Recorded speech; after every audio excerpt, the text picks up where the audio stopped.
A black belt's arrogance met military precision when Maya Chen walked into Blackstone Brazilian Jiu-Jitsu Academy. Dismissed as an outsider, mocked for her gender and race, she accepted their challenge with silent confidence. 14 seconds later, local champion Derek Morrison lay defeated, his humiliation captured for millions to witness online. What the gym never suspected, beneath Maya's quiet demeanor lay Ghost, an elite operative believed dead, whose combat skills have been honed in classified missions across 3 continents. As her viral victory exposed her identity to the world, it also alerted the shadow organization that had orchestrated her twin brother's disappearance years ago. The mat had become more than a battleground for respect, it was now the first move in a dangerous game of truth and survival.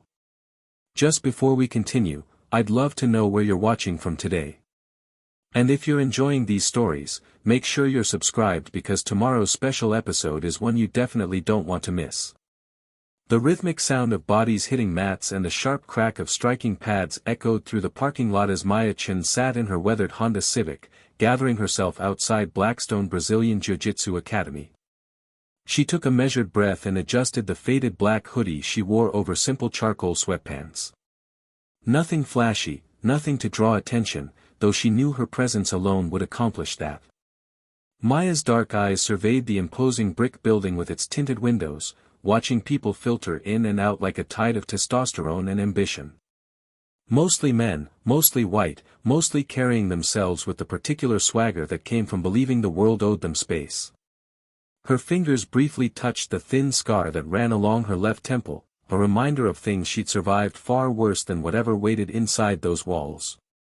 The scar was barely visible now, hidden beneath carefully styled black hair, but she felt it like a brand, a mark of battles fought in places that didn't exist on any official map. She stepped out of her car and approached the entrance, pausing only briefly before pulling open the heavy glass door.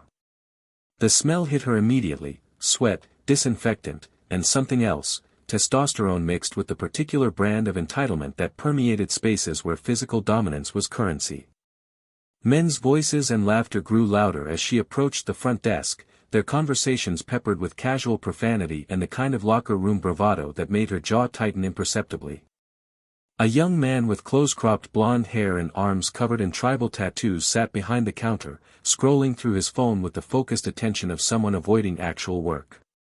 He didn't look up when Maya stopped in front of him, his thumb continuing to swipe through what appeared to be Instagram posts of scantily clad women and protein powder advertisements. "I'm here to sign up," she said, her voice calm but carrying an undertone of authority that came from years of commanding respect in hostile environments. The young man, Troy, according to his name tag, finally lifted his gaze, his eyes scanning her with thinly veiled amusement that bordered on contempt. His gaze lingered inappropriately before he smirked at someone behind her, clearly performing for an audience she couldn't see. "You sure you're in the right place?" His eyes flicked over her shoulder, and he chuckled at whatever reaction he received from his unseen audience. "Yoga studios down the street. Pilates place is in the strip mall." "I'm sure," Maya replied, her tone unchanged despite the heat building in her chest. Troy shrugged with exaggerated indifference, grabbed a clipboard from beneath the counter, and slid it toward her without making eye contact. "Fill this out. Waivers on the back. Coach will decide if you're a good fit."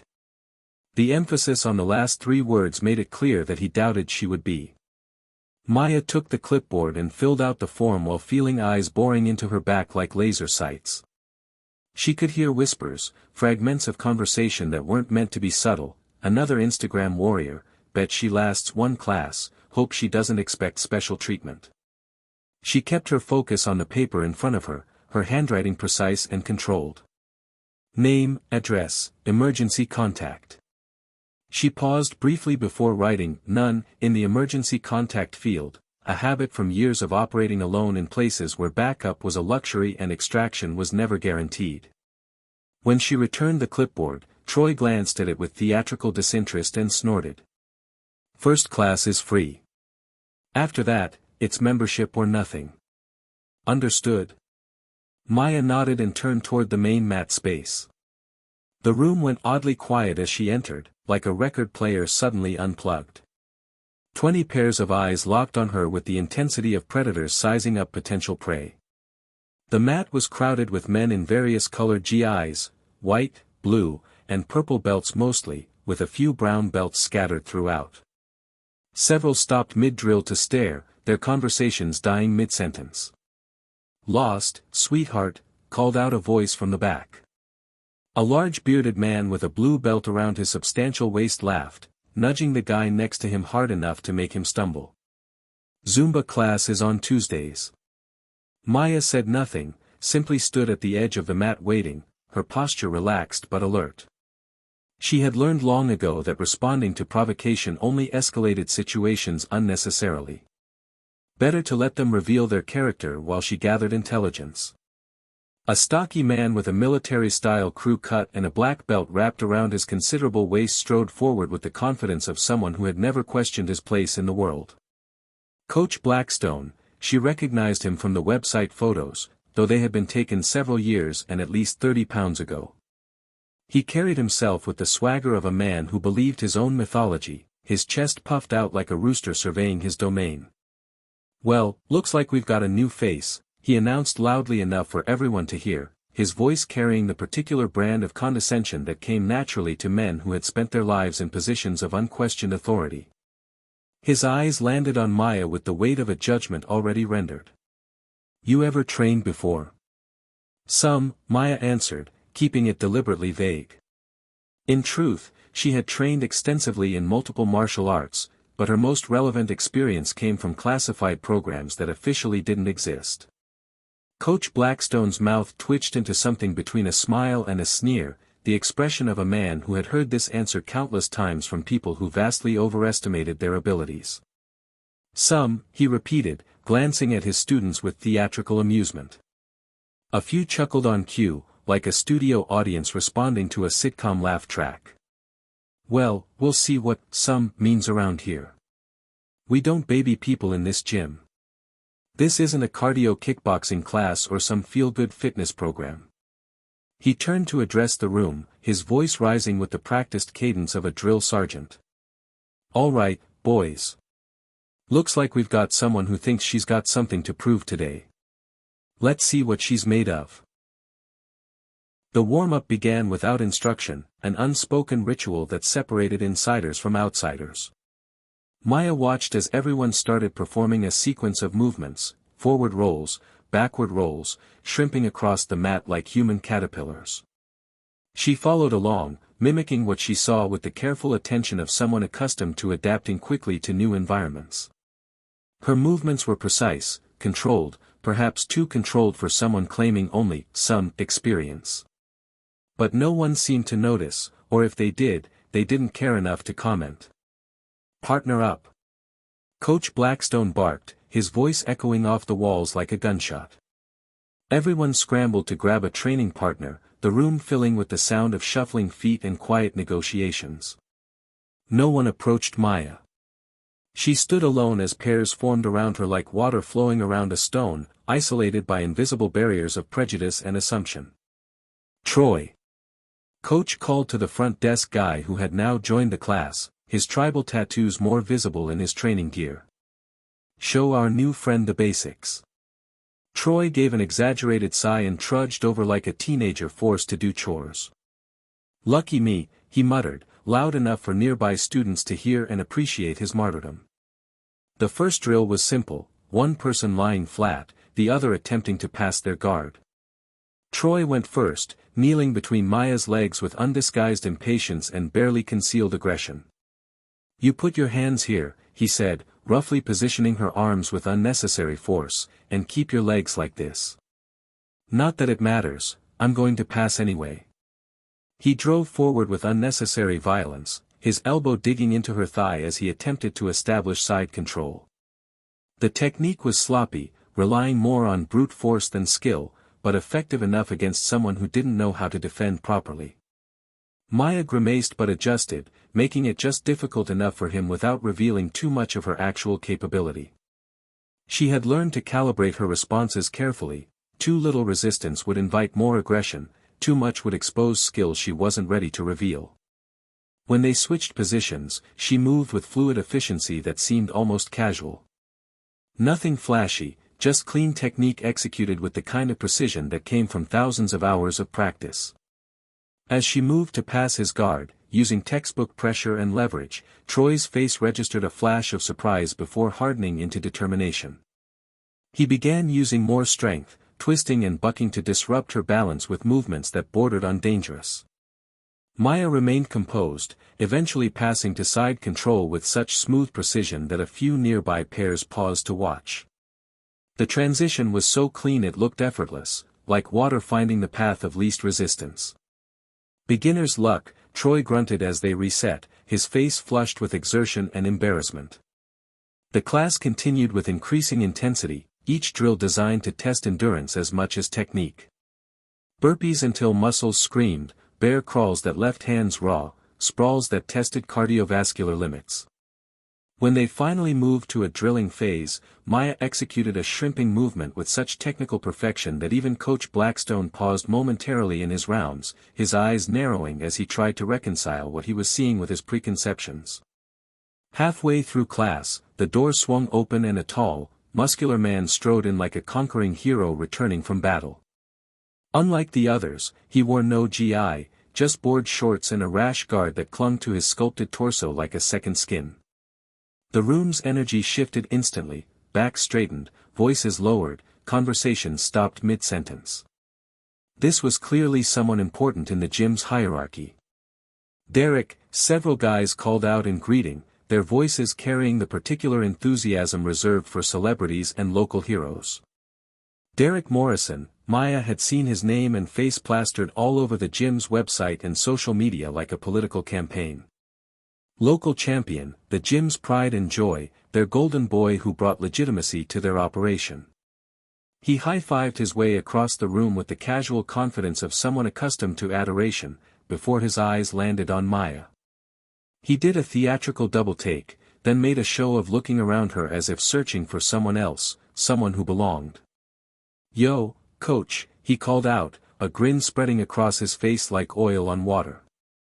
"You letting tourists train now, or is this, bring your daughter to work day?" Laughter rippled through the room like a wave, each chuckle building on the last until it became a crescendo of shared amusement at Maya's expense. Coach Blackstone smirked, clearly enjoying the performance. "New blood says she's trained some. Isn't that right, Maya?" Derek's eyes narrowed as he sized her up with the calculating gaze of a predator evaluating prey. "Well, don't go easy on her then. Wouldn't want her to get the wrong idea about what real jiu-jitsu feels like." The remainder of the class was brutal, each drill seemingly designed to test endurance rather than technique. Partners were rotated frequently, ensuring that Maya faced fresh opponents while she accumulated fatigue. By the end, her hoodie was soaked with sweat, but her breathing remained steady and controlled. She had endured far worse in training facilities that didn't officially exist, in conditions that would have broken most people. As everyone began filtering toward the locker rooms, Maya felt a presence beside her. A skinny young man with kind eyes and a white belt handed her a small ice pack, his movements furtive as if he were passing state secrets. "For your shoulder," he said quietly, glancing nervously over his shoulder. "Troy's a jerk. He went way too hard on purpose." He paused, seeming to gather courage before continuing. "I'm Marcus, by the way. You did good today," he added, barely above a whisper. "They don't say that to anyone who looks different around here." Maya raised an eyebrow. "Different?" Marcus swallowed hard, his Adam's apple bobbing nervously. "You know, not a bro." His eyes darted toward a whiteboard on the wall that listed names in order of some internal ranking system. Not a single female name appeared in the top 20. "They make jokes about it. It's pretty messed up." "I see," Maya said simply, filing the information away for future reference. "You coming back?" Marcus asked, genuine concern in his voice. Before she could answer, a booming voice called out from across the room. "Hey, princess. You making friends with the fresh meat?" Derek stood a few feet away, toweling off his neck with deliberate slowness, staring pointedly at Marcus with the kind of intimidating gaze that had probably worked since middle school. "Just being polite," Marcus mumbled, immediately shrinking into himself like a turtle retreating into its shell. "Sure," Derek drawled, his voice dripping with sarcasm. "Real polite." He walked past them, deliberately bumping Marcus's shoulder hard enough to make him stumble and nearly drop his water bottle. After showering and changing in the women's locker room, a converted storage closet with a single shower and the lingering smell of industrial cleaning supplies, Maya heard snippets of conversation from the men's locker room as she passed by. The walls were thin, and the men weren't making any effort to lower their voices. "Bet she doesn't last a week. Just another Instagram chick trying to say she trains. Did you see her ass though? Might be worth keeping around for the view. Derek's gonna eat her alive if she tries to roll with him." Maya kept walking, her face betraying nothing, but her hands clenched briefly at her sides. She had heard worse, much worse, in environments where the stakes were life and death rather than just ego and reputation. That night, in her sparse apartment that looked more like a safe house than a home, Maya sat cross-legged on the floor beside her bed. The space was deliberately minimal, a mattress on a simple frame, a small dresser, a single chair. No photographs on the walls, no personal touches that might reveal too much about who she was or where she had come from. She opened a small wooden case that she kept hidden beneath loose floorboards and removed a worn military belt. Not a jiu-jitsu belt, but a tactical belt with patches and insignia that few civilians would recognize.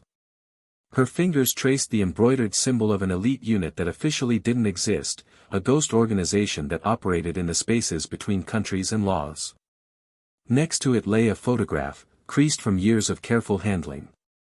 Maya in desert fatigues, arms slung around a man who shared her eyes, her smile, her stubborn jawline. Both wearing the same unit patch, both looking impossibly young despite the weight of what they had already seen and done. Her twin brother, David. Her partner in operations that had no names and left no official records. "I'm not here to play games," she whispered to the empty room, carefully replacing the belt in its case. The words were both a promise and a threat, spoken to ghosts and memories that haunted her dreams. 3 days later, Maya returned to Blackstone's with the same quiet determination that had carried her through hostile territories and impossible missions. She had paid the membership fee without hesitation, ignoring Troy's surprised look when she handed over her credit card like someone who had never doubted the outcome. She arrived early, wrapping her hands methodically with black tape while focusing on her breathing as other students filed in. The ritual was meditative, each wrap of tape a layer of preparation for what was to come.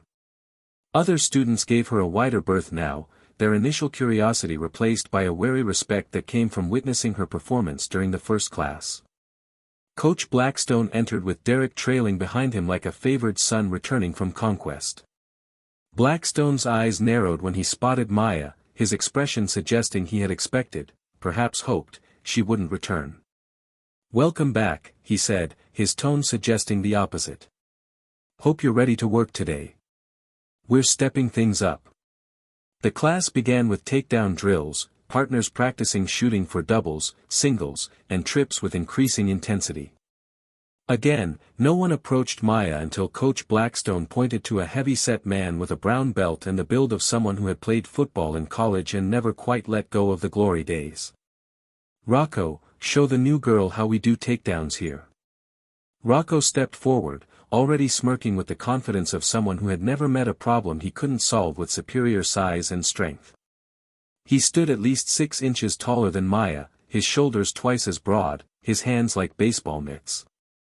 "Don't worry, I'll be gentle," he said loudly enough for others to hear, drawing appreciative chuckles from the audience.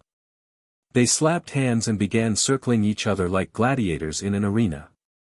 Rocco immediately drove forward with a double-leg takedown that was more football tackle than technique, all power and aggression with little regard for form or safety. Maya hit the mat hard, the impact driving the air from her lungs, but recovered quickly, resuming her stance without complaint or visible injury. The next attempt, she sprawled perfectly, not spectacularly, not dominantly, but with just enough technical precision to make Rocco work harder than he expected. His expression darkened as he realized this wouldn't be the easy domination he had anticipated. When it was Maya's turn to shoot, she performed a textbook single-leg takedown that momentarily caught Rocco off balance. For a brief moment, his superior size worked against him as his center of gravity shifted unexpectedly. He recovered by using pure strength, lifting her bodily and dumping her roughly to the mat in a move that had more in common with wrestling than jiu-jitsu. "That's not the technique," she said quietly, her voice carrying no accusation, just observation. "It worked, didn't it?" Rocco retorted, his face flushed with exertion and irritation. The class transitioned to groundwork, the heart of Brazilian Jiu-Jitsu. Coach Blackstone demonstrated an armbar from guard, his movements precise despite his bulk, then set everyone to drilling. "Remember," he called out, his voice carrying across the mat, "control is key.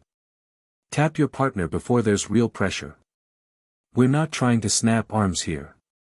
His eyes drifted pointedly to Maya as he added, "Most of us, anyway."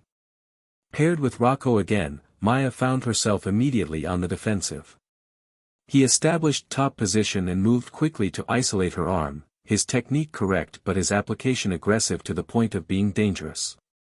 He cranked the armbar with sudden force, grinning as he applied pressure that went well beyond what was necessary for the drill.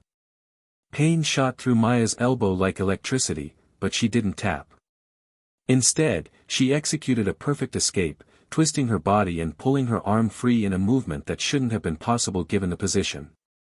The escape was so clean, so technically perfect, that it looked almost magical to untrained eyes.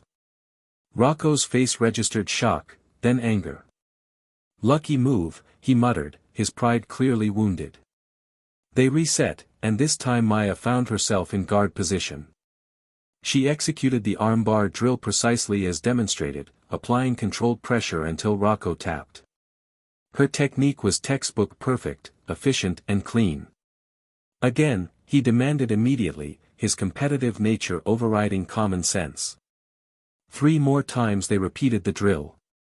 Each time Rocco grew more aggressive, and each time Maya matched him with technical precision that seemed to infuriate him further. She was clearly the superior technician, but she was careful not to make it obvious, allowing him small victories while demonstrating just enough skill to earn grudging respect. During a water break, Derek approached Coach Blackstone, speaking in a low voice while glancing repeatedly at Maya. Their conversation was brief but intense, punctuated by nods and gestures that suggested plans being made. Coach nodded, and when training resumed, he announced they would move to live drilling, actual sparring rather than cooperative practice.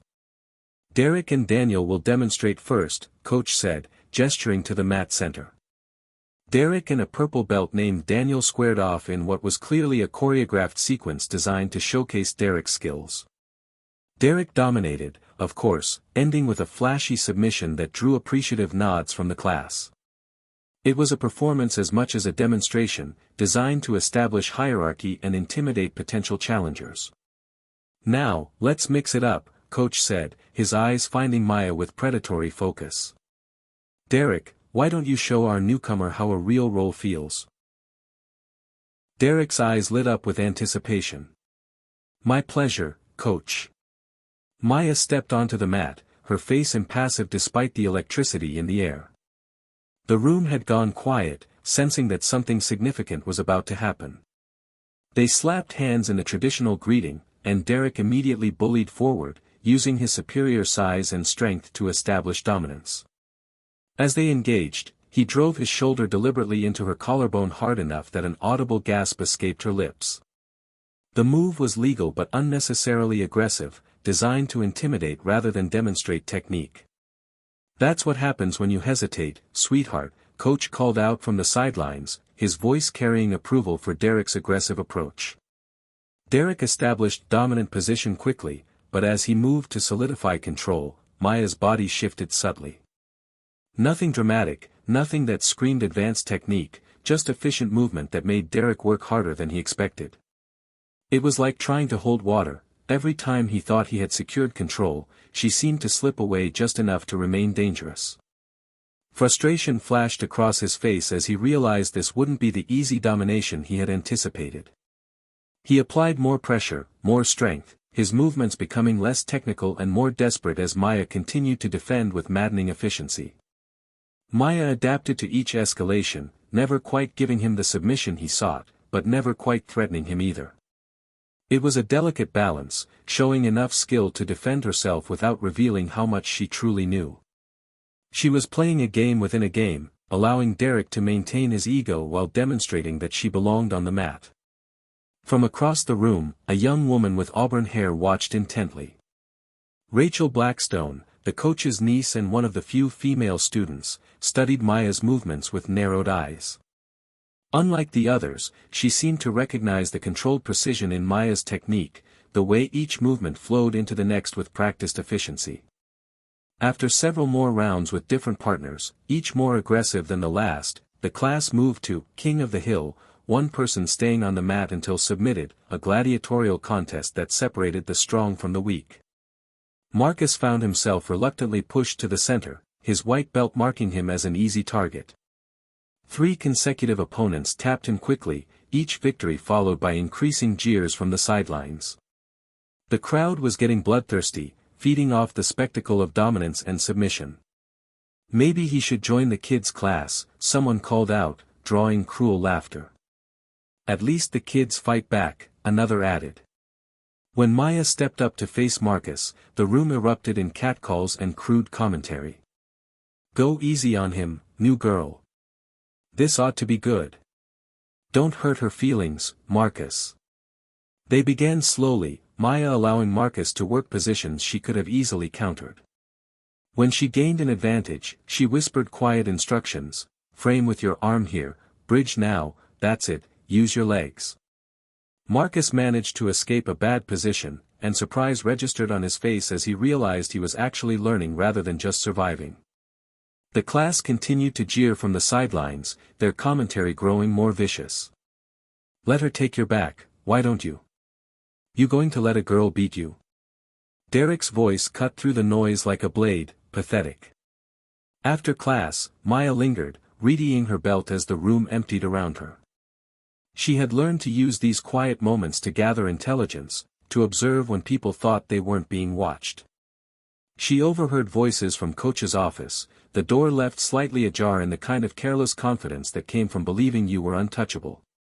She's got some training, Coach Blackstone was saying, his voice carrying a note of concern that hadn't been there before. More than she lets on.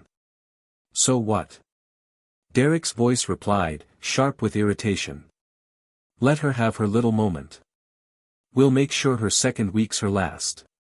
Maya quietly slipped her phone from her pocket, activated the recording function, and held it close to the gap in the door.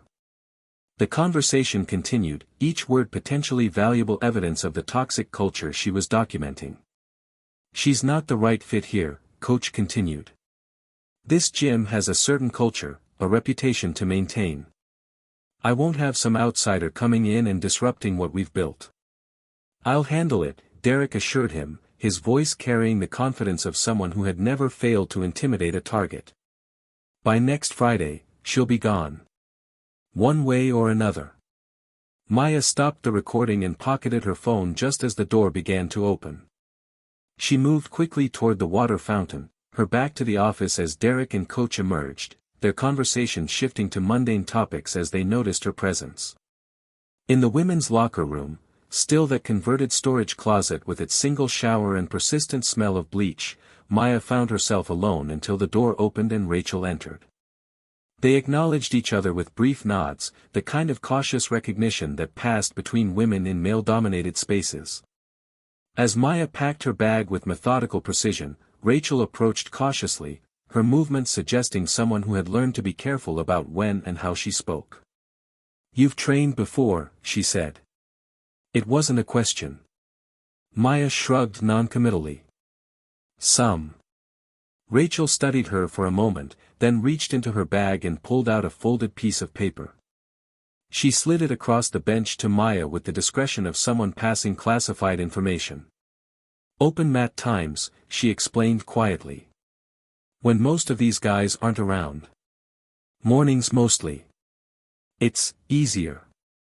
Maya looked at the paper, then at Rachel, trying to read the motivation behind the gesture. "Why are you helping me?" Rachel's eyes hardened with the particular anger that came from years of witnessing injustice. "I'm not the only one who sees what happens here." She zipped up her bag with finality. "Just be careful. They don't like being shown up, and they have ways of making people disappear." That night, Maya dreamed of gunfire and desert heat, memories bleeding through the barriers she had carefully constructed. Her brother shouting her name as they ran for cover, the rhythmic thump of helicopter blades cutting through the air, a blinding flash that turned the world white. She woke gasping, sheets soaked with sweat, her hand instinctively reaching for a weapon that wasn't there. The digital clock read 3:17 a.m. Sleep wouldn't return tonight, it never did when the dreams came. Instead, she rolled out of bed and began moving through familiar forms, shadow drilling, submissions, escapes, transitions. Her body remembered what her mind tried to forget, muscle memory encoded through years of training in facilities that didn't appear on any map. For Maya, jiu-jitsu wasn't just a sport or a hobby. It was therapy and torment, control and chaos, peace and violence all wrapped together in a complex package that she was still learning to unwrap. The mat was where she could be honest about who she was, even if she couldn't reveal how she had become that person. The next morning, she arrived during one of the times on Rachel's list. The gym was nearly empty, just a few dedicated students drilling quietly without the theater and posturing that characterized the evening classes. No Derek, no Coach Blackstone, just serious training without the toxic undercurrent. Maya began her own warm-up routine, moving with more freedom now that fewer eyes watched her every movement. Her technique flowed naturally, the precise foot positioning, the expert weight distribution, the economy of movement that spoke of years of training at the highest levels. During a positional drill, she used a rare sweep, a technique not commonly seen outside high-level competition.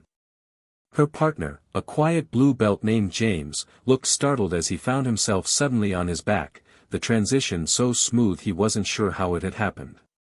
"Where did you learn that?" he asked, genuine curiosity replacing the suspicion she had grown accustomed to. "Around," Maya replied, helping him up with the kind of casual strength that suggested the move had required minimal effort. The next day, Marcus caught up with her in the parking lot after class, glancing nervously over his shoulder like someone afraid of being overheard. "I should warn you," he said, his voice barely above a whisper. "People who've embarrassed Derek in the past, they don't last here." "What happens to them?" Maya asked, though she suspected she already knew the answer. "Different things. One guy had his car keyed every week until he quit. Another got accused of inappropriate touching during a roll, total lie, but it stuck. Most just get bullied until they leave." Marcus kicked at a stone on the pavement, his frustration evident. "It's messed up, but that's how it works here. Why do you stay?" Maya asked, genuinely curious about what kept someone in such a toxic environment. Marcus shrugged, his shoulders sagging with resignation. "No other gym for 30 miles. And..." He hesitated, then blurted out the truth. "I get bullied everywhere else too. At least here I'm learning something useful." Maya nodded in understanding, recognizing the complex calculations that kept people trapped in bad situations. "Thanks for the warning." That evening, Maya sat in her car outside the gym long after everyone had left, watching the darkened building through rain-streaked windows. The weather matched her mood, gray, uncertain, charged with potential energy. She was weighing her options with the same methodical approach she had once used to plan military operations. She could find another gym. There were others further away, but without the toxic culture that made training feel like psychological warfare. She could report the behavior, though she knew how such complaints typically ended, especially coming from someone like her, an outsider with no allies and no proof beyond her word against theirs. Or she could stay and fight. Not just for herself, but for Marcus and Rachel and all the others who had been pushed aside or pushed out by men who confused dominance with strength. Maya got out of her car and walked through the rain to the gym door. Using the key card she'd been issued, she let herself into the empty building. The motion sensor lights flickered on as she entered, illuminating the mat where she'd been disrespected, underestimated, and marked as unwelcome. She stood in the center of the mat, water dripping from her jacket, her resolve hardening like steel in a forge. "You don't get to scare me off," she said aloud to the empty room, her voice echoing off the walls. "I've seen real war.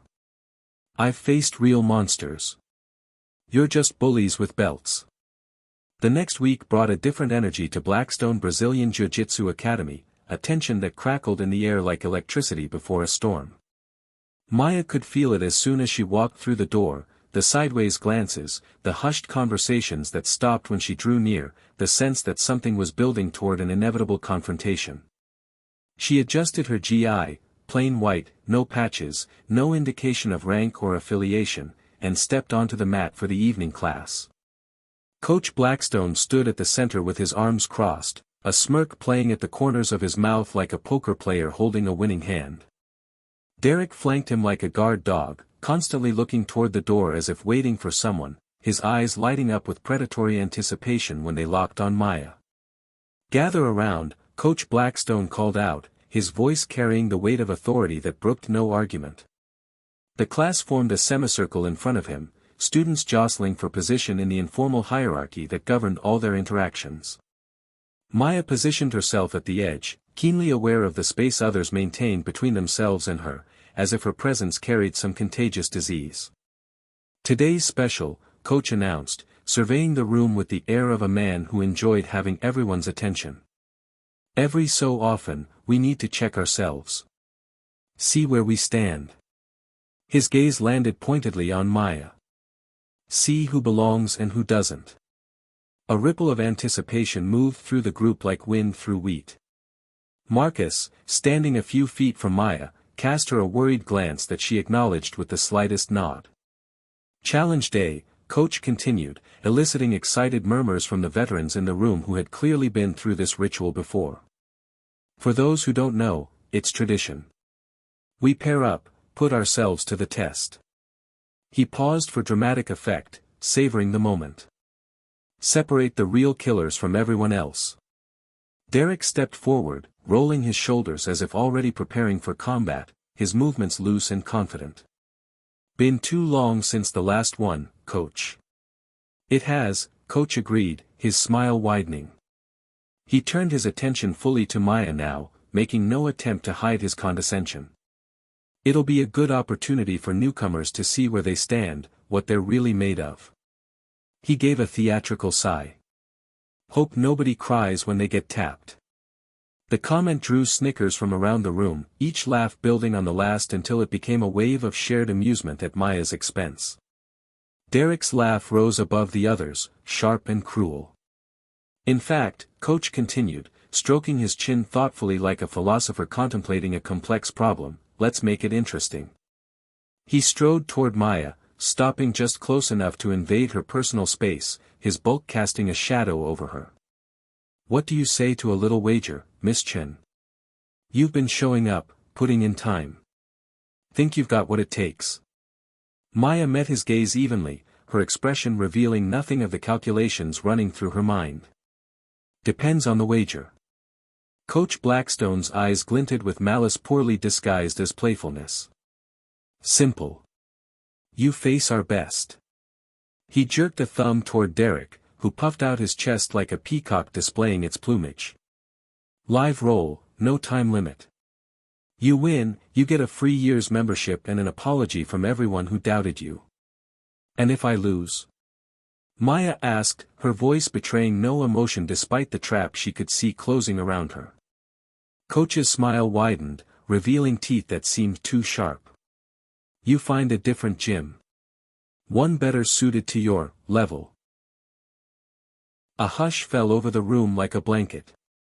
Everyone knew what he was really saying: get out and don't come back. The challenge was designed to be impossible, a public humiliation that would serve as a warning to anyone else who might consider disrupting their established order. Derek stepped closer, towering over Maya with the casual confidence of someone who had never lost a fight that mattered. "Scared?" he asked, his voice carrying just enough volume for everyone to hear. Maya looked from Derek to Coach and back again, recognizing the careful choreography of the moment. They had crafted this scenario with precision, the public challenge, the impossible stakes, the humiliation that was meant to follow. It was psychological warfare disguised as sport. "Deal," she said simply. The single word dropped like a stone in still water, creating ripples of shock that spread through the room. Coach blinked, momentarily thrown by her immediate acceptance. He had expected protests, negotiations, perhaps a graceful withdrawal that would allow him to claim victory without the mess of actual combat. "All right then," he recovered quickly, clapping his hands together with forced enthusiasm. "Friday night, 8 o'clock. We'll make an event of it." His smile turned predatory. "Should be quite a show. My funeral, right?" Maya said dryly, repeating what she'd overheard Derek say to another student earlier in the week. Derek's eye twitched slightly, but his smile remained fixed. 14 seconds, sweetheart. That's all you'll last." The rest of the class proceeded with a new electric tension crackling through the air like a live wire. Groups formed and reformed, whispers spreading like wildfire through dry grass. By the end of the evening, Maya overheard plans being made, people inviting friends to witness the spectacle, bets being placed on how quickly Derek would finish her. As she gathered her things afterward, she noticed Coach Blackstone taping a hastily printed flyer to the bulletin board. "Challenge night, watch Derek Morrison defend Blackstone honor against all comers." The word "comers" had been crossed out and replaced with "pretenders." Below was a crude caricature of what was clearly meant to be Maya, face down on a mat with exaggerated features that bordered on racist. The women's locker room door swung open as Maya was changing, and Rachel entered, her face tight with concern and something that might have been fear. "Don't do it," she said without preamble, her voice urgent. Maya continued packing her bag with methodical precision. "Bit late for that." "You don't understand," Rachel insisted, lowering her voice despite them being alone. "My uncle, Coach, he doesn't fight fair. Ever. This isn't about jiu-jitsu for him. It's about control, about maintaining his little kingdom." "I figured that out on day one," Maya replied, zipping her bag closed. "No," Rachel shook her head emphatically, her auburn hair catching the harsh fluorescent light. "I mean he'll do anything to win. Derek once accidentally dislocated a guy's shoulder during a challenge match. Another time, someone's water bottle got accidentally mixed with something that made him too sick to compete properly." She stepped closer, her voice dropping to barely above a whisper. "I've been surrounded by men like my uncle my whole life. They change the rules whenever they're losing." Maya straightened, meeting Rachel's anxious gaze with calm certainty.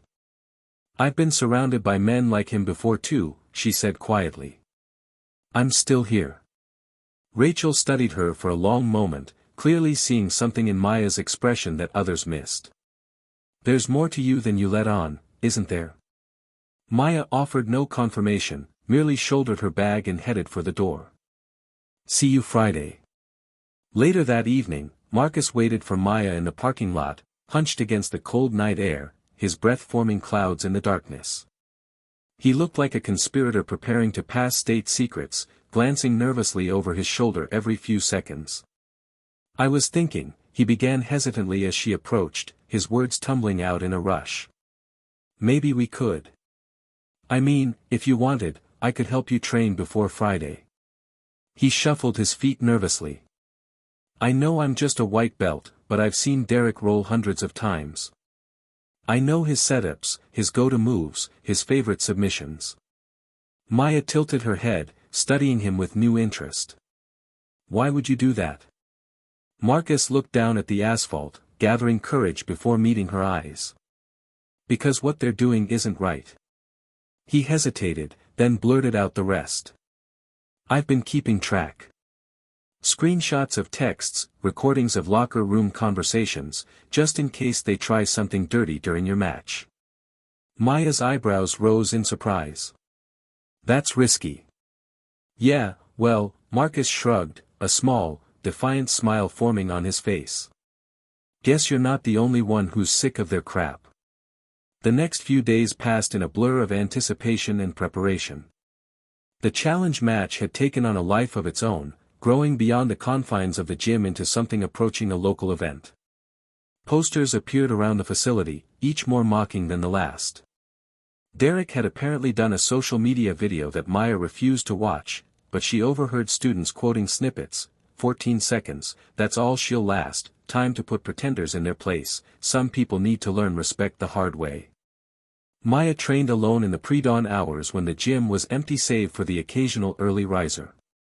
She moved with the fluid precision of someone who had spent years honing her craft in places where mistakes meant death rather than just embarrassment.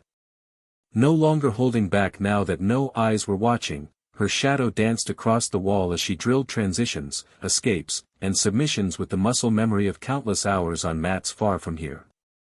On Wednesday evening, as she practiced alone in the empty gym, the outside door opened with a soft pneumatic hiss. Maya paused, watching as an older black man in plain clothes entered. He wore no GI, just simple workout pants and a plain gray t-shirt that couldn't hide the lean muscle beneath.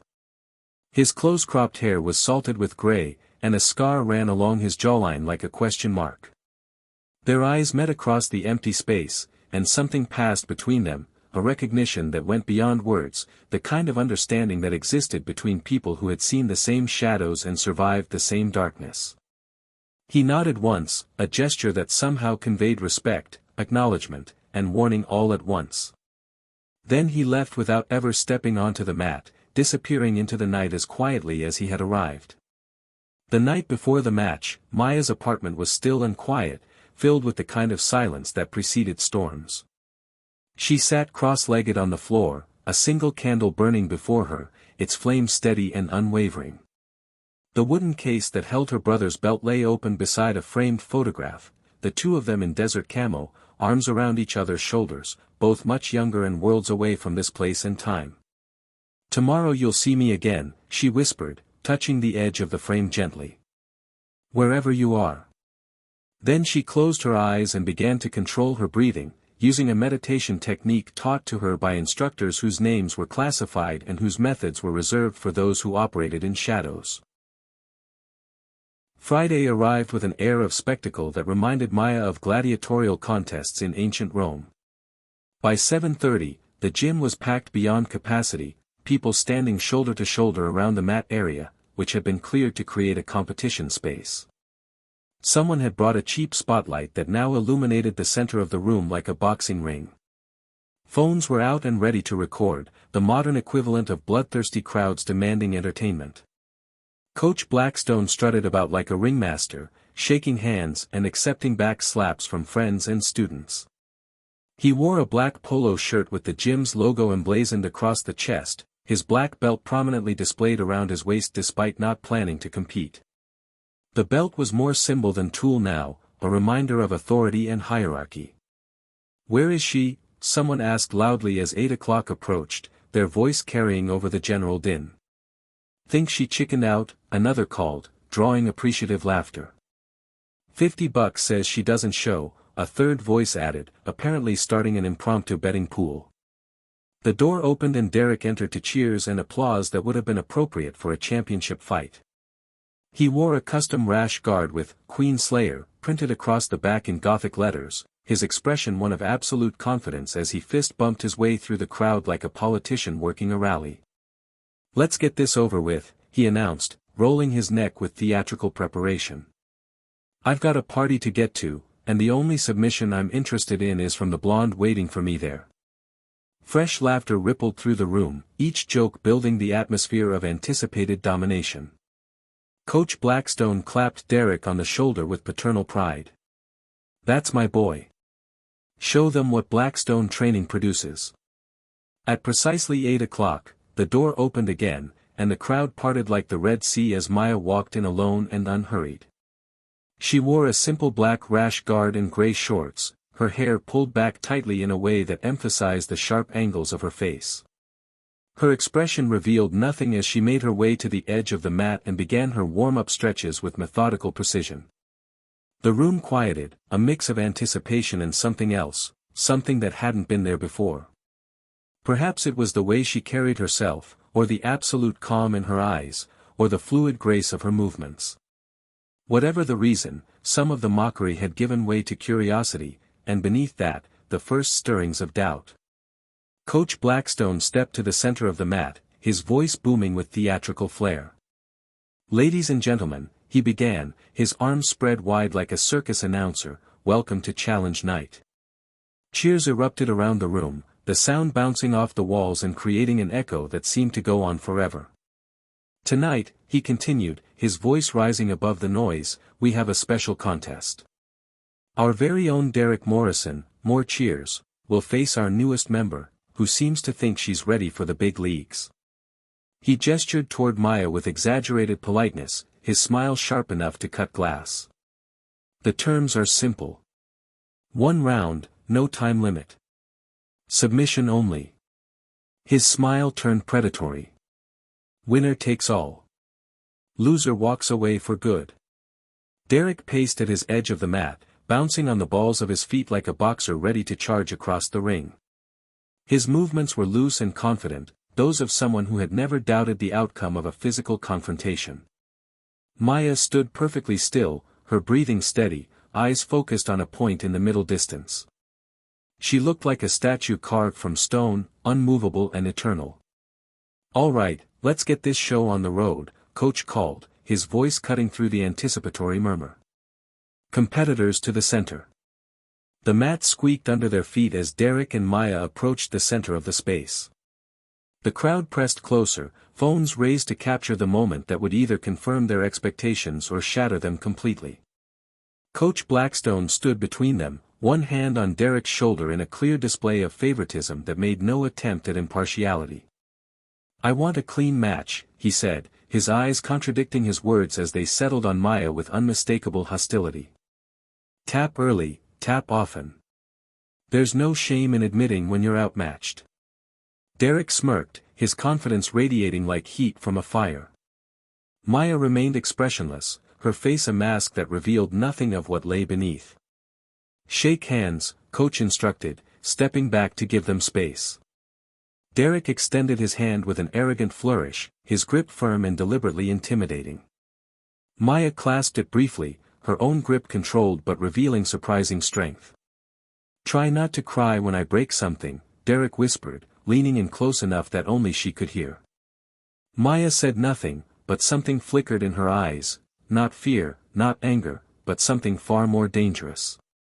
Recognition. The look of someone who had heard such threats before and survived to tell about it. "Begin." Coach stepped back, and the match was on. Derek circled aggressively, feinting forward with jabbing hand movements designed to intimidate and establish dominance. His approach was all swagger and intimidation, the tactics of someone accustomed to winning through psychological pressure as much as physical skill. Maya pivoted calmly, maintaining perfect distance with the kind of footwork that spoke of years of training in multiple disciplines. Her movements were economical, precise, wasting no energy on unnecessary flourishes or displays. The crowd began to jeer as seconds ticked by without explosive action. "Stop dancing and take her down already. What are you waiting for? End this." Derek lunged forward for a double-leg takedown, his technique aggressive but sloppy with overconfidence. He had clearly expected Maya to freeze or panic, to make the kind of mistake that would allow him to establish dominance quickly and decisively. Instead, Maya sprawled precisely, her hips shooting back and her weight dropping to stop his momentum completely. Before he could adjust or recover, she had slipped to his side with movements so fluid they seemed choreographed. One arm threaded under his neck while the other controlled his wrist, and in one motion that seemed to defy physics, Maya locked in a triangle choke. Her legs wrapped around Derek's neck and arm with the precision of a mechanical device, cutting off blood flow to his brain with surgical accuracy. The crowd went silent as if someone had suddenly muted the world. Derek struggled briefly, his face registering shock before darkening as the blood choke took effect. His hands slapped frantically against her leg in the universal signal of submission. Maya released immediately, her movements as controlled in victory as they had been in combat. The entire exchange had taken exactly 14 seconds. The silence in the room was absolute, broken only by Derek's gasping as he sat up, disoriented and struggling to process what had just happened. Coach Blackstone's mouth hung open like a fish out of water.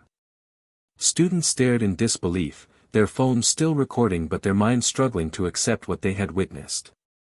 "Rematch," Derek demanded as soon as he could speak, his voice hoarse and desperate. "That was a fluke. She caught me by surprise, that's all." Coach Blackstone recovered quickly, his authority reasserting itself. "Yes, a restart. She got lucky, caught you off guard. That's not how this ends." Maya shrugged with casual indifference. "Fine."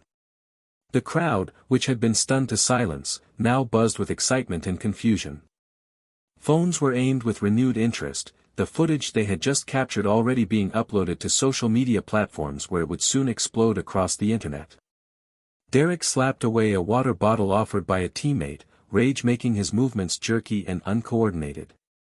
His earlier swagger had been replaced by deadly seriousness, the kind of focus that came from having one's worldview suddenly and violently challenged. He returned to the center of the mat, his jaw clenched and his eyes burning with humiliation and determination. The easy confidence was gone, replaced by the desperate intensity of someone fighting for more than just victory. "Ready?" Coach asked, his own confidence clearly shaken. Derek nodded curtly, his entire body tense with coiled energy. "Begin." This time, Derek was cautious, respecting the threat that Maya represented. He circled more carefully, looking for an opening while trying to process how someone he had dismissed so completely could have dominated him so thoroughly. Maya moved with him, her footwork precise and patient. When Derek finally committed to an attack, a more careful single-leg takedown, Maya sprawled again, but this time used his momentum to pull him into her guard. Derek pressed forward, trying to use his weight advantage to establish control, his face inches from hers, teeth gritted with effort and determination. To the untrained eye, he seemed to be winning through sheer force and aggression. That illusion lasted only moments. Maya shifted her hips with subtle precision, creating an angle that compromised Derek's balance and opened up opportunities that hadn't existed seconds before. In a sequence too fast for most observers to follow, she established mount position, trapping one of his arms between their bodies with the efficiency of a mechanical trap. The armbar that followed was textbook perfect, a demonstration of leverage and technique that belonged in an instructional video. Her legs pinned his shoulders while her hips extended, hyperextending his elbow with controlled pressure that left no doubt about the outcome. Derek tapped instantly, the pain too intense to endure even for the sake of pride. 11 seconds. The room exploded in a cacophony of shock, disbelief, and genuine appreciation for what they had just witnessed. Some people cheered, others stood in stunned silence, and a few began frantically typing on their phones, already crafting social media posts about the impossible thing they had just seen. Marcus, standing near the back, was already uploading the footage with shaking hands, a victorious grin spreading across his face as he realized he had just documented something that would change everything. Derek scrambled to his feet, his face contorted with humiliation and rage that bordered on dangerous. "She cheated," he shouted, his voice cracking with desperation. "There's no way. This is impossible." But even as the words left his mouth, the absurdity of the claim was evident to everyone present. There had been no cheating, no tricks, no deception, just skill so superior it appeared supernatural to those who had underestimated its source. "That's impossible," Coach Blackstone muttered, his complexion ashen and his authority crumbling in real time. "No one taps Derek. No one." Maya stood calmly in the center of the mat, her breathing barely elevated despite the intensity of the combat. She looked at Coach Blackstone, then at Derek, then at the crowd of stunned faces surrounding her. 3 years membership, she stated simply, her voice carrying clearly through the suddenly quiet room. That was the deal. People began talking all at once, their voices creating a wall of sound that filled the space. Phones were held aloft, replaying the footage in slow motion, each viewing revealing new details of the technical mastery they had just witnessed. A few students, those who had experienced the gym's toxic culture firsthand, exchanged glances of quiet vindication. Justice had been served, and it had been swift and undeniable. Marcus pushed his way through the crowd, his phone clutched in his hand like a precious artifact. "I got it all," he said breathlessly to Maya, his voice filled with excitement and disbelief. "Both submissions, clear as day. This is going to change everything." Derek, still seething with humiliation, shoved past a group of onlookers and stormed toward the locker room, his exit accompanied by the sound of lockers slamming and equipment being thrown.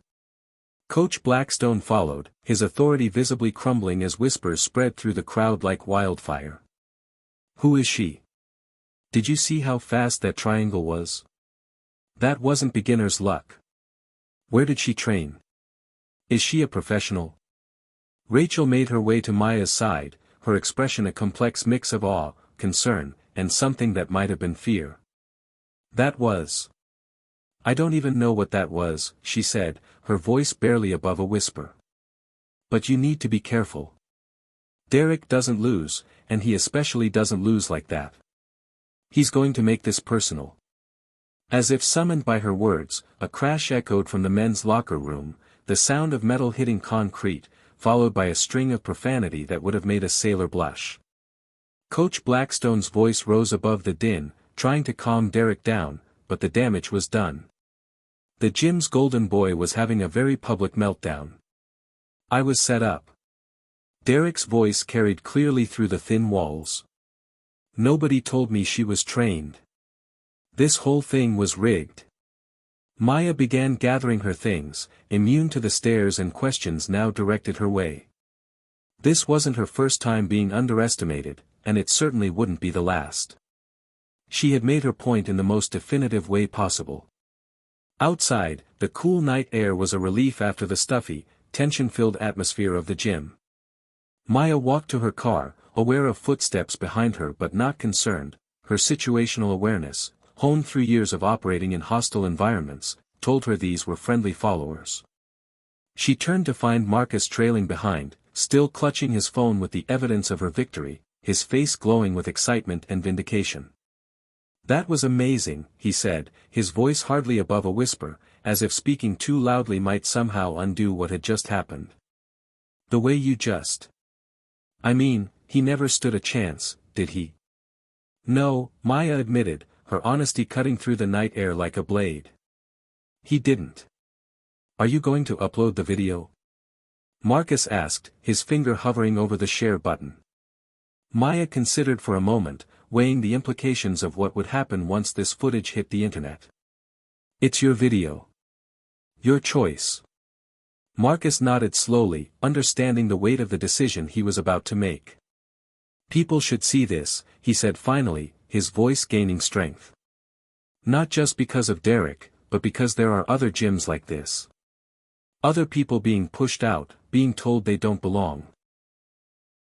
Later that night, as Maya sat cross-legged on her apartment floor in the familiar meditation pose, her phone buzzed with a notification. Marcus had uploaded the video to multiple platforms simultaneously. By midnight, it had accumulated over 5,000 views. By dawn, the number had climbed to 20,000, with comments flooding in from around the world. "Who is this woman? Derek Morrison just got humbled. 14 seconds against a supposed champion. Is this real? That triangle choke was perfect. Where did she train? This is what happens when bullies meet real skill." Maya watched the numbers climb with detached interest, recognizing the viral nature of what was unfolding. Fame had never been her goal, but neither had invisibility. She had learned long ago that sometimes being seen was a tactical advantage, a way to control the narrative before others could shape it for their own purposes. The next morning brought a storm of reactions that extended far beyond the confines of Blackstone Brazilian Jiu-Jitsu Academy. Coach Blackstone had issued a hastily worded statement on the gym's social media platforms, his damage control efforts transparent and desperate. Last night's challenge match provided an unexpected outcome that, while impressive, represents a teachable moment for all our students. Even champions have off days, and we look forward to future training opportunities that better represent our gym standards of excellence." The statement rang hollow, especially when paired with the growing number of shares that Marcus's video was accumulating. Several commenters pointed out that the "off-day" excuse fell flat when the supposed champion was submitted twice in under 15 seconds total. Other videos began to surface, clips from previous classes showing Derek's arrogance, coach's dismissive treatment of female students, and the general atmosphere of toxicity that had characterized the gym for years. Someone had compiled a greatest hits reel of problematic moments, including Derek's 14 seconds sweetheart taunt, juxtaposed with his humiliating defeat in exactly that time frame. Maya arrived at the gym for morning training to find the atmosphere dramatically altered. Students nodded respectfully as she passed, their previous disdain replaced by curiosity and grudging admiration. A few even approached with technical questions, their voices carrying a respect that hadn't been there before.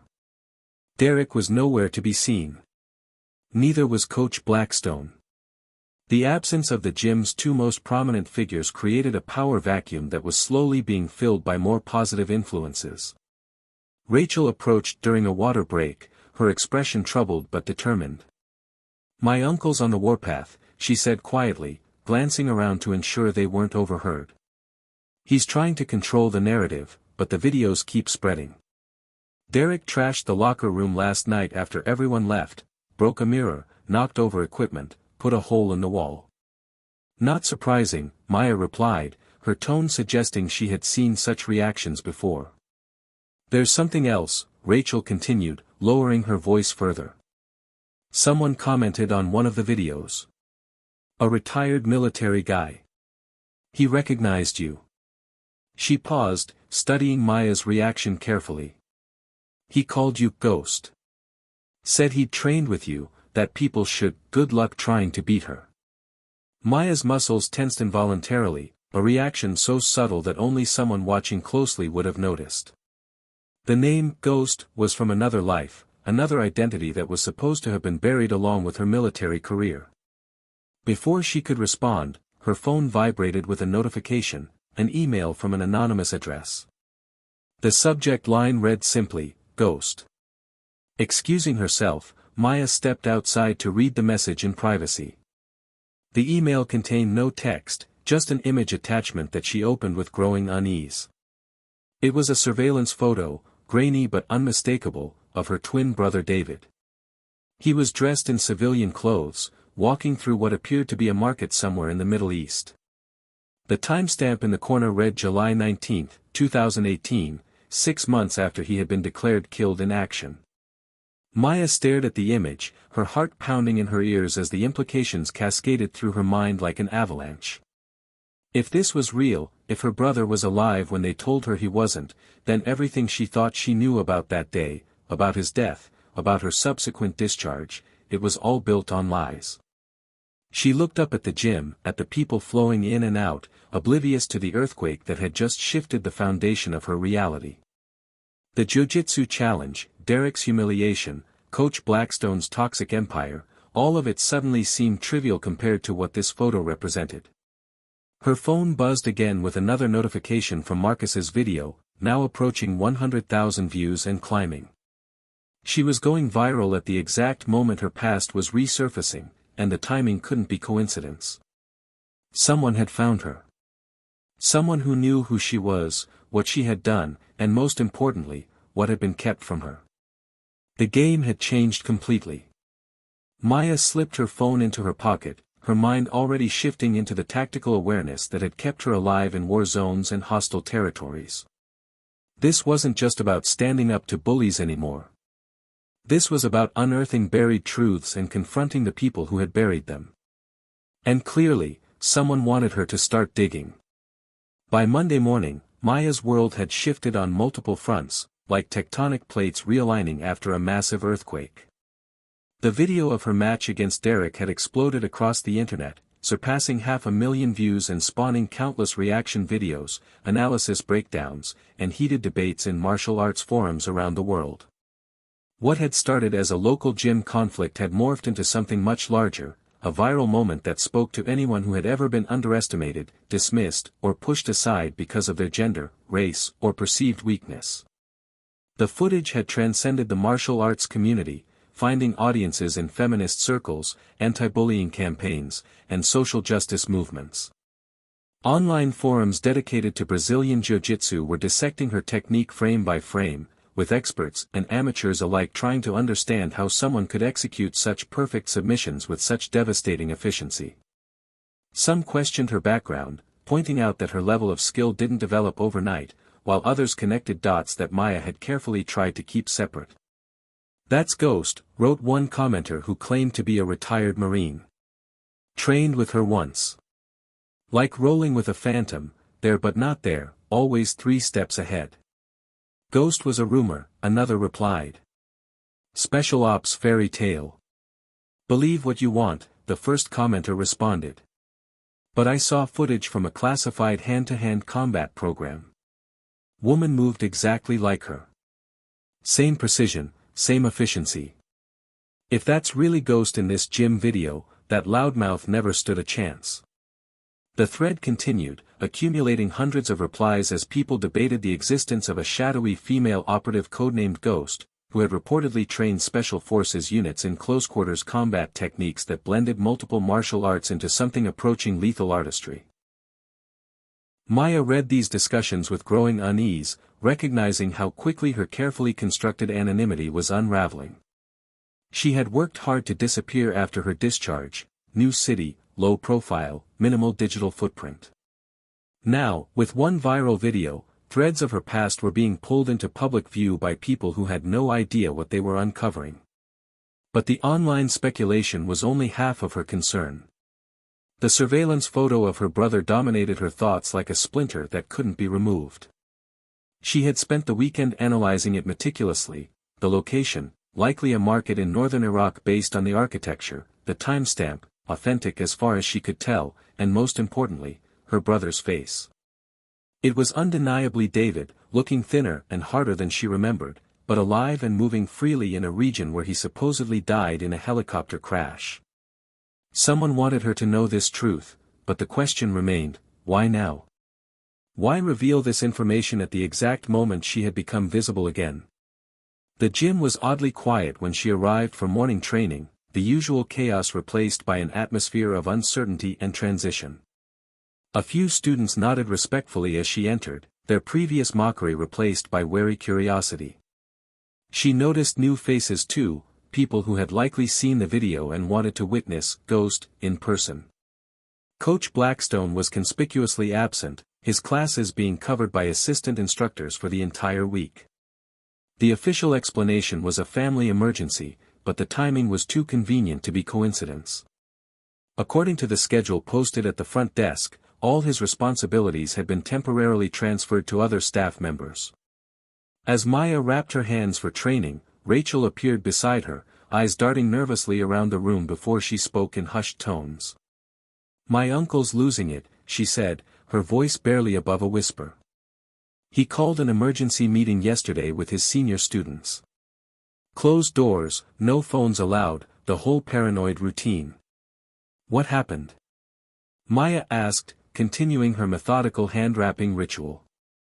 "Full meltdown," Rachel shook her head in disgust. "He kept talking about regaining control of the narrative and loyalty to the team. Some of the brown belts are questioning him now, asking why he let things go so far with Derek, why he turned a blind eye to all the bullying and toxic behavior." Maya nodded but said nothing, recognizing that the gym's internal politics were rapidly becoming the least of her concerns. "And Derek's been suspended," Rachel continued, her voice gaining strength as she shared the news. "Officially, it's a mental health break, but everyone knows it's damage control. He threatened Marcus in the locker room after the video went viral, said he'd make him regret putting it online." This caught Maya's attention immediately. "Is Marcus okay?" "For now, but Derek's unstable. He's convinced himself that you two set him up, that it was all some elaborate plan to humiliate him." Rachel sighed heavily. "He keeps saying you ruined everything, like his reputation was some kind of birthright that you stole. After Rachel left to teach her morning class, Maya's phone buzzed with a cascade of notifications. Local news outlets wanted interviews, podcast hosts extended invitations, and 2 women's self-defense organizations asked if she would consider speaking at upcoming events. She declined them all with brief, polite messages, recognizing that increased visibility would only complicate her situation further. "You're turning down some good opportunities," Marcus observed when she met him for coffee later that day. His face still carried the glow of vindication, his phone continuously lighting up with alerts from the video that had made him an overnight internet celebrity in certain circles. "I'm not here to be famous," Maya replied simply, her tone suggesting the conversation was closed. "I'm here for the truth." Marcus's expression shifted to confusion, his eyebrows drawing together. "The truth about what?" Maya hesitated, weighing how much to share. Marcus had proven himself an ally, but her military background and her brother's apparent survival were complicated matters involving classified operations and potentially dangerous people. "It's complicated," she said finally, the words carrying more weight than they appeared to. "Well, while you're figuring that out," Marcus said, his voice dropping to a whisper as he leaned across the table, "I found something interesting." He slid his laptop toward her, the screen displaying a restricted message board that should have been inaccessible to civilians. Somehow, Marcus had gained entry to a forum used by former military personnel and private contractors. "This project Shadowlight keeps coming up," Marcus explained, scrolling through messages with titles like "Ghost Sighting Confirmed" and "Shadowlight Assets Resurface." From what I can piece together, it was some kind of covert training unit. Psychological warfare combined with advanced ground combat tactics. Maya's face remained neutral, but her pulse quickened as she recognized the name. Project Shadowlight had been classified at the highest levels, a joint special operations program designed to create operatives who could infiltrate hostile environments with minimal support and maximum effectiveness. Her brother had been recruited first, his natural aptitude for languages and cultural adaptation making him an ideal candidate. She had followed 6 months later, partly due to her own skills and partly because they worked exceptionally well as a team. Officially, the project had never existed. Yet here it was being discussed in fragments on a forum that Marcus had somehow accessed. "You shouldn't be on these sites," she told him, pushing the laptop back across the table. "Some of these people don't appreciate civilians poking around in classified matters." Too late, Marcus shrugged, his curiosity overriding caution. "Besides, they're talking about you. Don't you want to know what they're saying?" Before she could answer, her phone vibrated with a text from an unknown number, "Check your car." Maya excused herself abruptly and walked to the parking lot, every sense on high alert. Nothing seemed immediately out of place, but as she approached her vehicle, she saw it. The windshield had been spiderwebbed with cracks radiating from a central impact point. Tucked under the wiper blade was a folded piece of paper.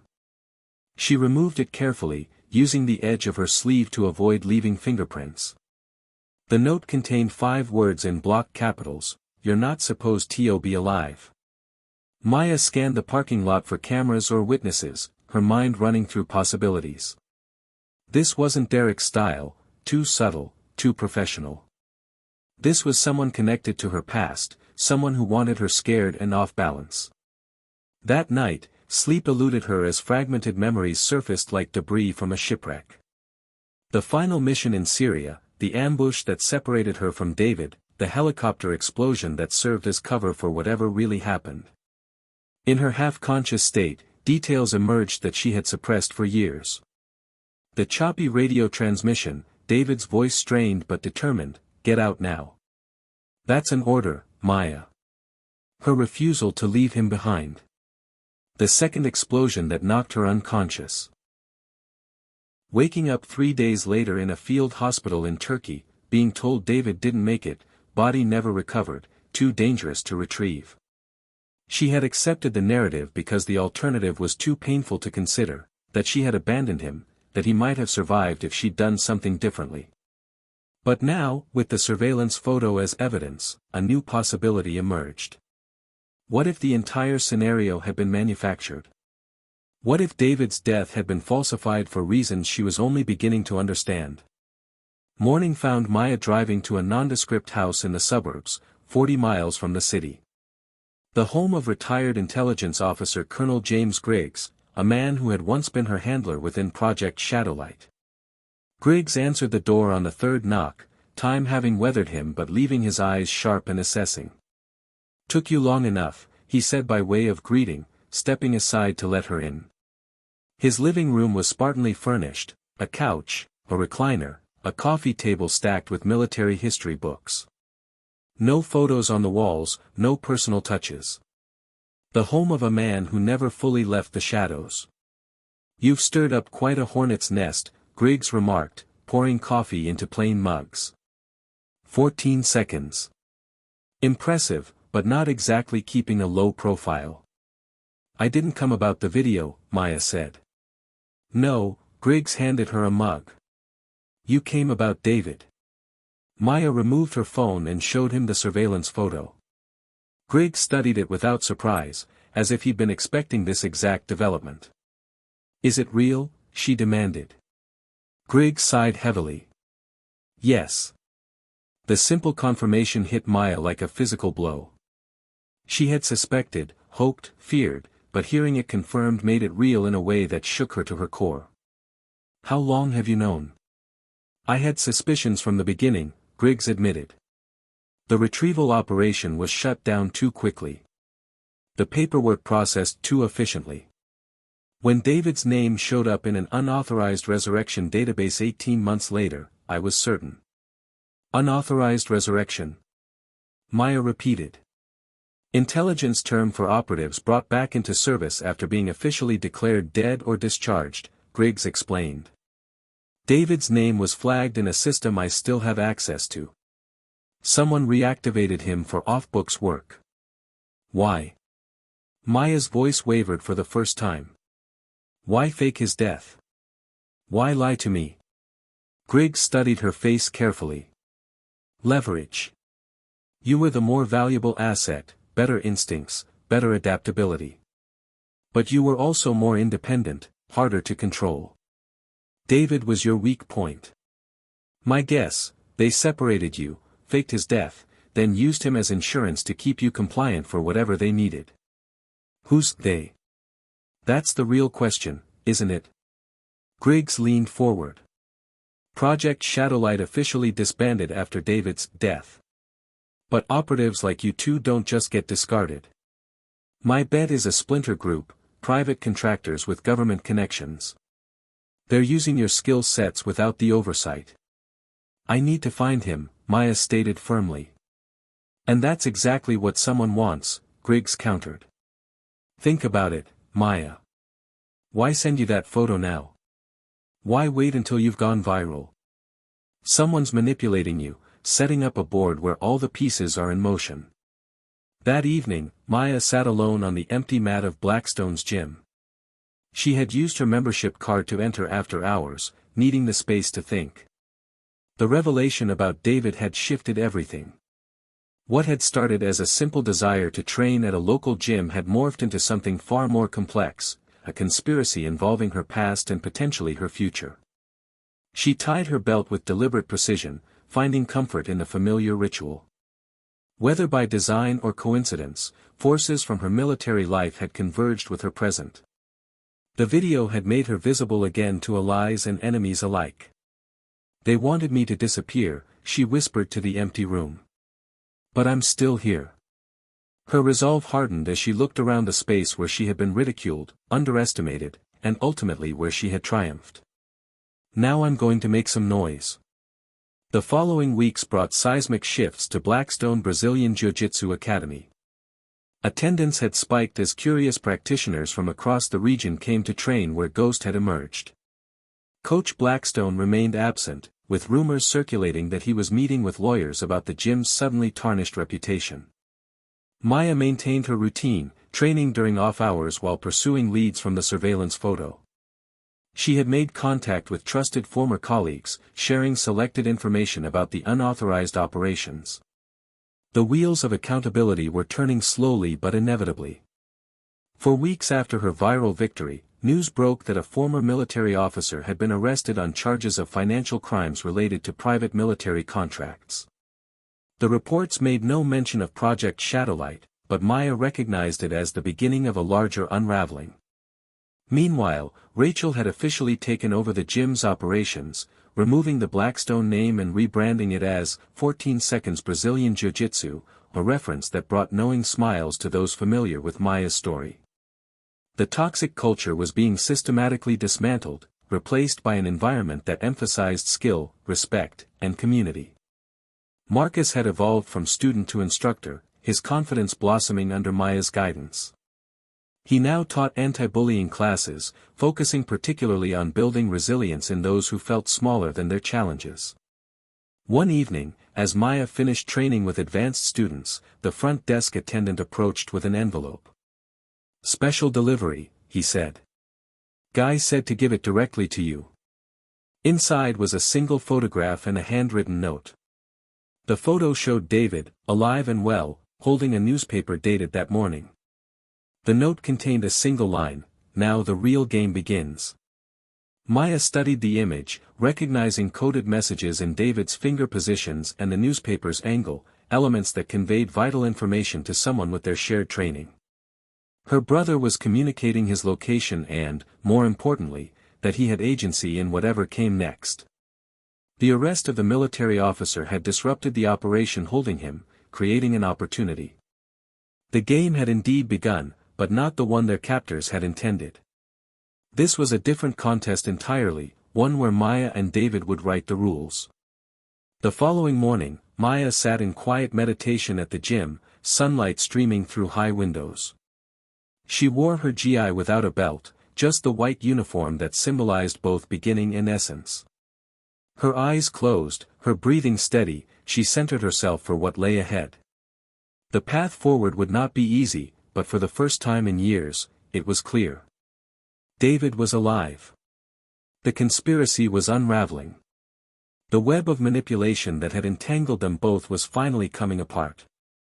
As she opened her eyes, the door slid open.